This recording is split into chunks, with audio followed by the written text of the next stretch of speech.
Welcome, everyone, to the Workforce Navigator podcast. I'm Steve McDonald, your host. And today we have a super interesting conversation with Michael Weinberger. Now, Michael, there's a lot of reasons why this is going to be an interesting conversation, but professionally, you are the VP of Human Resources for I think it's the Consumer Products Division of California Dairies. You also, though, which is just fascinating, is you've got your own YouTube channel. You are an avid cook and baker, and I'm going to let you explain a little bit more about that. But you actually started your career not in HR. You were a professional store manager at Kmart. And so you learn things like P&L. You learn things that a traditional business model you need to have that isn't really part of the traditional training to be an HR professional, that really helps you in how you look at things. But today specifically, we're going to talk about how do we stop ourselves from reverting back to the old company culture. And you've got a really tough job because you've got an internal audience of employees that are very rural and agricultural. You have people that are very much in the corporate office and more city oriented. You've got some diverse audiences to create one company culture amongst some mergers and acquisitions and things that are happening. So I want to dig in big time because I think if you can make company culture work, I think any of us can. Before we get started into that, if you wouldn't mind just expanding a little bit more on your background, that would be great. Absolutely, absolutely, Steve. Yes, I do enjoy baking a great deal, and that's what led me into the food business. I've been with chocolate companies, candy companies. Now I'm a butter company, off things in all dairy situations. That really leads into my passion for what I do. One of the perks that people have here in the office is my baking because I'll have a stressful weekend and I'll bake a great deal and bring in cupcakes and breads and everything because I'm not going to eat that at home. It's going to be here. So people really enjoy that part of my side life off of things. Going back to my HR start of things, I was with Kmart right out of college. I started with them in management and store management, and I learned a great deal about operations and store operations and how to deal with P&L and loss and just the day-to-day situations that happen in the field, which gives me that nice perspective when I'm talking to our managers now while I'm in HR to understand their day-to-day problems that they're having, whether it is about profit and loss or about sales or about employees not showing up to work. I have lived that kind of situation, so I know where we go forward with that. So that really helps out a great deal. And all kinds of direct application for culture inside of a company. And that's our big topic here today. I'd love to just ask you first, I guess, what your definition of a company culture is and why it's important, why it's not just on a website page or a plaque on the wall. Like, why does it have meaning? Yeah, so culture is it's interesting. Everybody talks about culture, but no one understands exactly, in my opinion, what makes up that culture. So this is a great prelude into that because whether or not you have intent behind it, you have a culture and it is part of that intent. And culture is not so much what you want it to be always because you have to make changes sometimes, but it is the current environment. It's how people feel on a day-to-day basis. What do they think of when they think of your company? What do they think of when they think of your managers? Are they coming to work happy because of what's happening on a day-to-day basis? Do they feel the company cares about them, or are they just a number in a machine sort of situation? All of that is culture, but then how do you want to portray your culture is what's important off of that. So it's really the day-to-day of what people think about you as an organization is where your culture lies. So culture is a force within an organization, and that force can be used for good. And there's the dark side of the force, use a Star Wars analogy. But what are the positive things that happen as a result of having a well-defined, a well-nurtured and managed culture that people feel very positive about as it directly connects to bottom line, to growth of the business, long-term sustainable growth? How does the company culture, can you connect the dots for us there? It boils down to basically that people care. They care about what happens in the company. If you have a good culture, if you have a culture that people buy into and they believe, and you are living your culture, then people care about the results. They care about the organization. They care about the work that they're doing and how it's impacting their coworkers and what's happening for that. And to your bottom line piece off of that, then definitely they want to make sure that what they're doing is making the best outcome for the organization. It's not just a job, as people always air quote out. It's not just a job. It is something that people care about. We spend more than a third of our lives at work. So you want to have that time to be a pleasurable time, something that people enjoy. And it's not about the pinball machines that you may do or even the baked goods that I bring in on Monday. That's not culture. That is just actions that are out there. Culture is really what people think about your organization. And with that thought process, they put their care into it because if you don't have a strong, positive culture, people are there just for a job. They're going to turn over. They're going to just look for the next thing out there. They're there for the higher amount of money. They're not there to grow within the organization and to help the organization grow itself.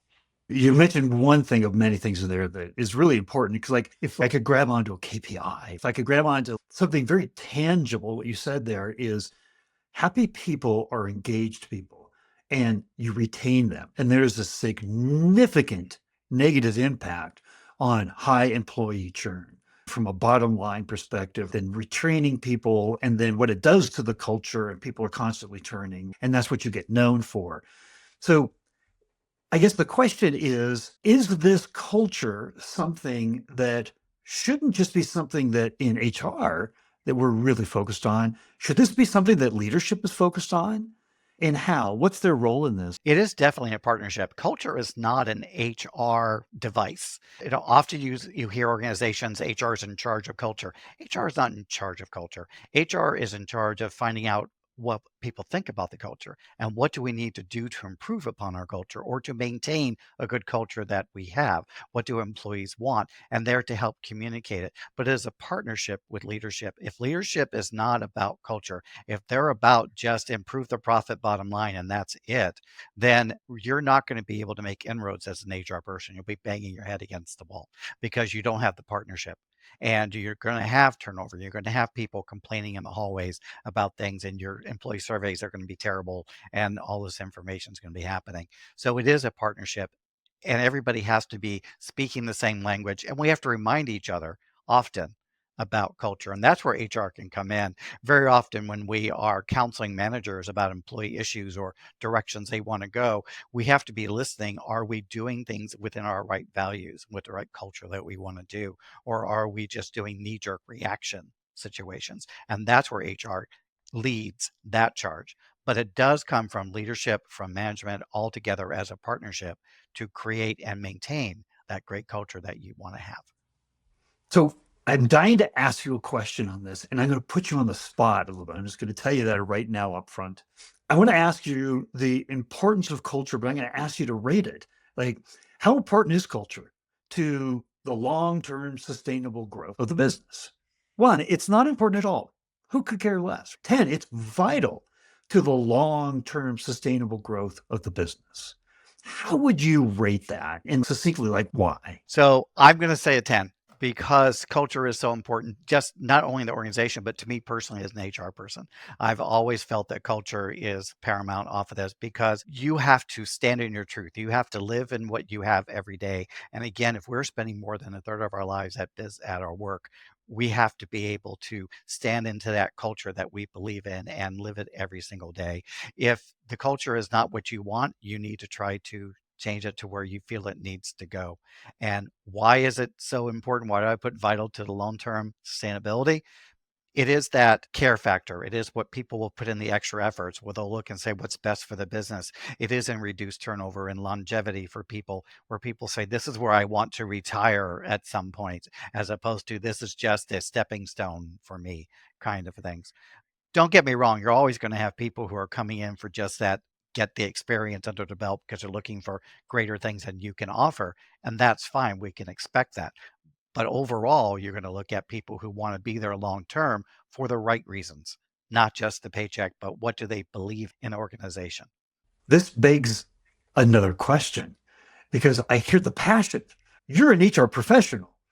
If I were to ask you from all those places that you've worked, if you were to say the executive leadership that I worked with at all those different companies, if I had to rate on that same 1 to 10 scale how I thought leadership would have, based on my interactions with them, on that 1 to 10 scale, what do you think leadership from your experience, would rate it on that scale 1 to 10? That is an interesting question to throw me as an HR person. So I will tell you what they would tell me it is, and then I can tell you my reality. So every leadership that I worked with would tell you that it is a 10. They would tell you culture is incredibly important.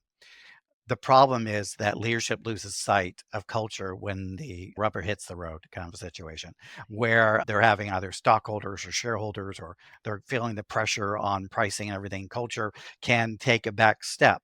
And this is where we walk a thin line as HR because we're trying to be the culture champions for things, but then we also have to be aware of the business needs and trying to blend those as much as possible. Yes, we may have certain issues coming on. In fact, there was one of the companies I worked at, and we'll save the names to protect the innocent situation, where my department head at the time was trying to work on something that was very culture oriented and was hitting up the CEO about it. And he sent her a message and said, I don't have time for that right now. Some of us are trying to find millions of dollars in profit. So that is where rubber hits the road, that we take a back step off of things because yes, we're trying to find things at the end of year. We're trying to wrap things up, but we have to remember that it's all about the people. And without the people, we're not going to be able to produce any of that profit because they're not going to really care about it and try to get there. So I would say leadership believes it is vital, but doesn't always act in that best interest. And that's where HR has to step in and remind people and hold that mirror up. So, if I'm taking away from what you said there correctly, there is a gap. There is a gap between how important culture in an organization and not what leadership says, but actions speak louder than words. There's a gap between how important you see it and the actions that you've seen over time from leadership. Yes, as a general rule, I do see that. And it is basically a byproduct of being in roles that you're in. You do have those pressures coming in from multiple areas. You're trying to satisfy multiple things. So it is easy to forget the foundations of what you are trying to build. And that is, again, where HR has to step into this. Not all HR people are culture driven. I am, but not everybody. Some people are not. They're all just about good HR. And I think good HR is great to have off things, but not everybody is about culture off things. So you have to have somebody in your organization who is that culture champion to hold up that mirror and say, let's take a step back and take a look at this and say, if we need to produce something that is not necessarily fully aligned with our culture, how do we best align it? And tell people why we are maybe not following our normal culture for an exception reason that comes up. It should be rare if that happens, but you have to acknowledge that this is not who we say we want to be. And why are we doing it then? Yeah, it's interesting. You'll love this. So, we've interviewed chief people officers, CHROs, chief security officers, chief technology officers. And in fact, I just recently, that chief security officer was on the podcast. And he said, Steve, when I come into a company, my number one priority, the very first thing I do is assess the culture of my team. It's just the number one thing I do. And we spent an entire podcast explaining why. But there's a C-suite executive that his number one priority. And you wouldn't expect that from somebody that's a C-suite technology person typically, but it underscores what you're talking about here. It underscores how this isn't something that's nice to work on. It's something that's vital to work on, that should be in its rightful place, connected, direct line, not even dotted, circuitous path, directly connected to, like you said, profits, revenue, growth, contribution to that. So I'm going to ask you now from the dark side of the force. If I were to take away every positive aspect that you've been talking about a company culture, what would happen? Take us through that story. Like, what does that do to an organization? I'll actually use Kmart as an example because they're not really around anymore. So I can do that. They actually went down because they felt the pressures too much.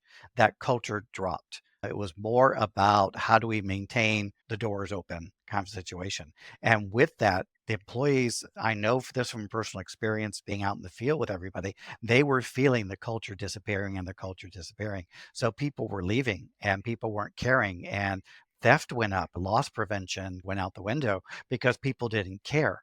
And I'm not going to say culture was the downfall of Kmart. There were many other things that took the place of that, but that also, because things were happening, culture just went out the window. It wasn't important anymore.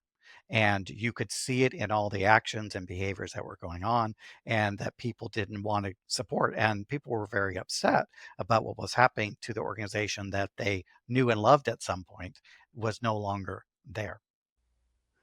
So direct correlation there is the culture. One of the biggest benefits is an engaged, passionate employee base. And if you don't have an engaged, passionate employee base, you don't really have a company, because in any business, it's a people business. And so I think that's a huge takeaway from what I'm hearing you say there. Okay, so now I'm going to ask you the next really important question, which is, now you're in charge of trying to bring together different companies that are merging together, these very different audiences that we talked about at the beginning, and create a single company culture that has all the positive aspects that you've been talking about. How do you do that? That's a big question. It is a great question, because when you have the acquisition we went through last year, and those listening don't probably know this, but Challenge Dairy Products was a wholly owned subsidiary of California Dairies for many years. And last June, we made the physical decision to merge together, acquire, merge, however you want to phrase that, off of that, where every employee moved from being a Challenge employee to a California Dairies employee.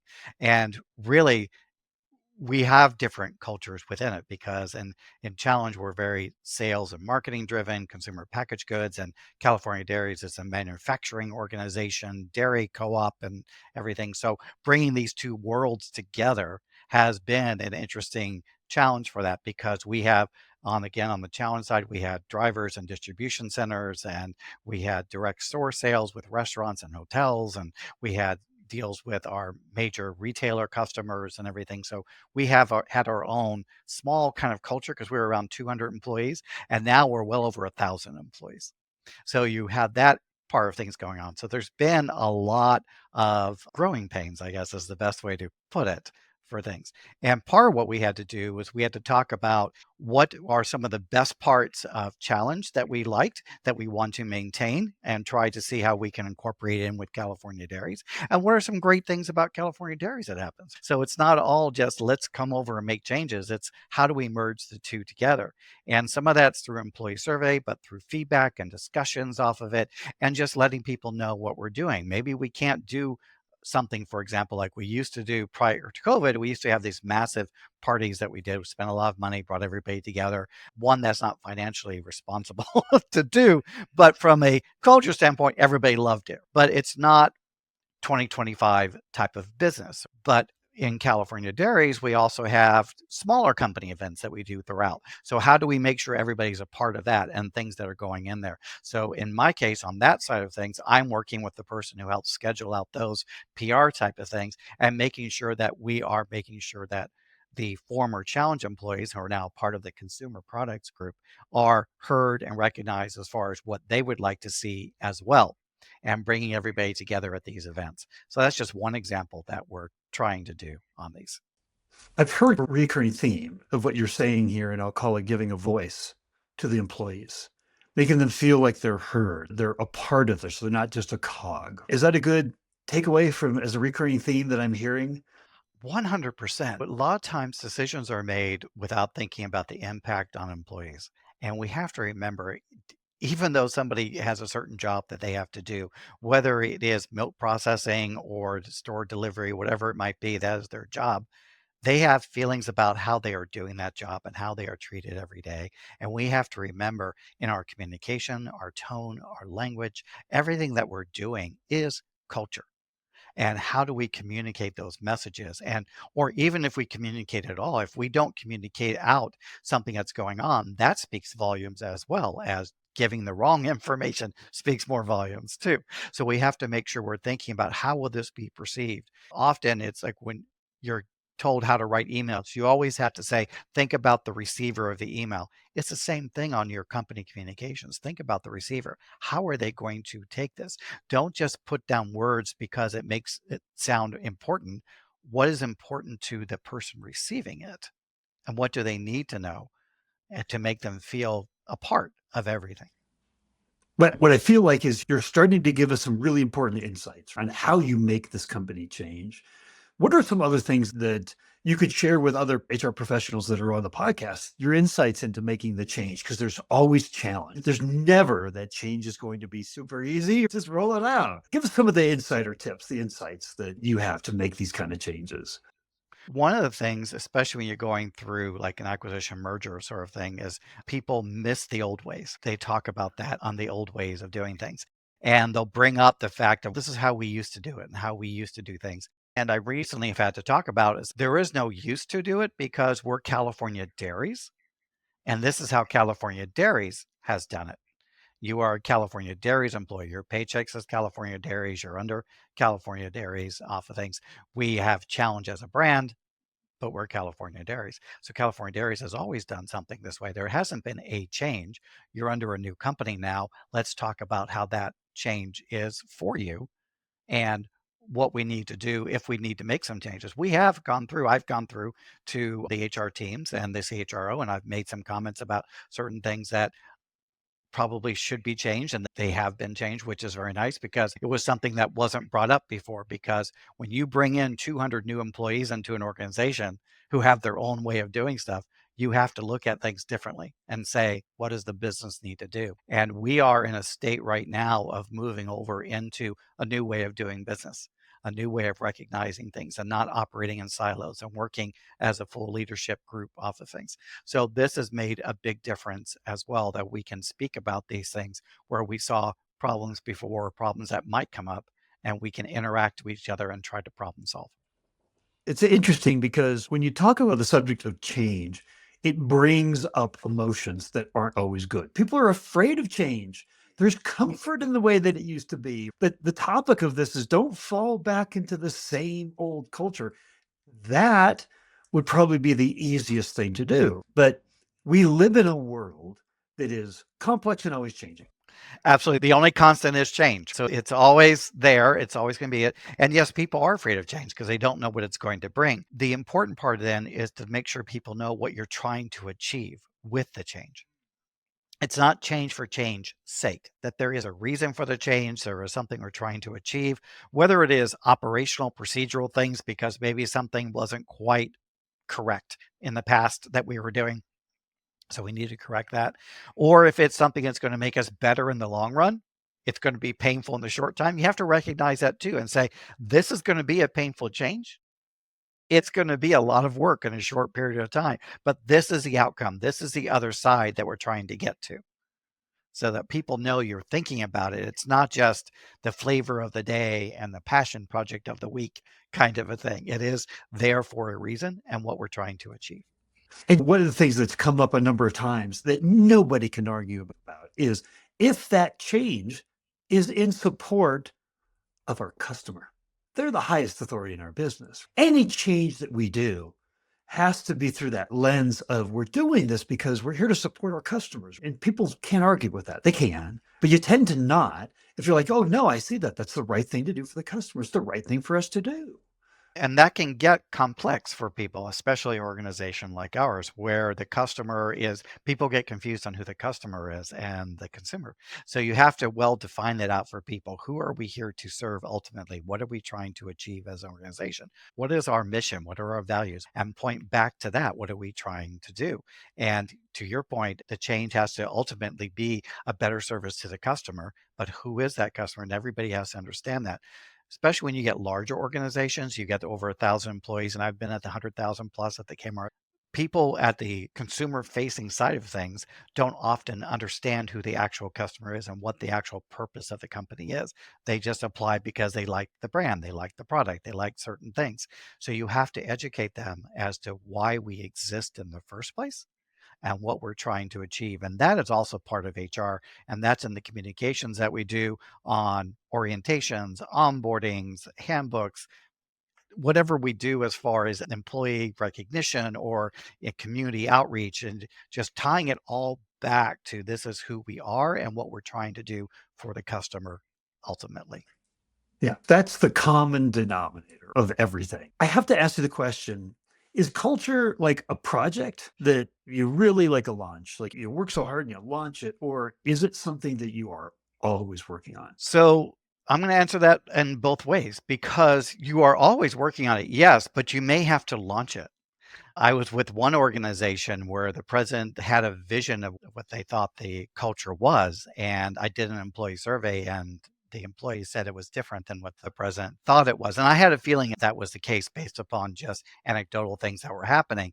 So that was the saying, okay, this is what our culture is saying it is. I know it's not what you want. So how do we launch what we want our culture to be? So yes, you launched that in case of a change, or just you're a new organization, you say, here's our culture, but then you constantly have to work on it. It is a constant thing. It isn't something as one and done, check off your goal sheet, done culture 2025. Yeah, I think it's important because you have to advocate for a culture and these kinds of change.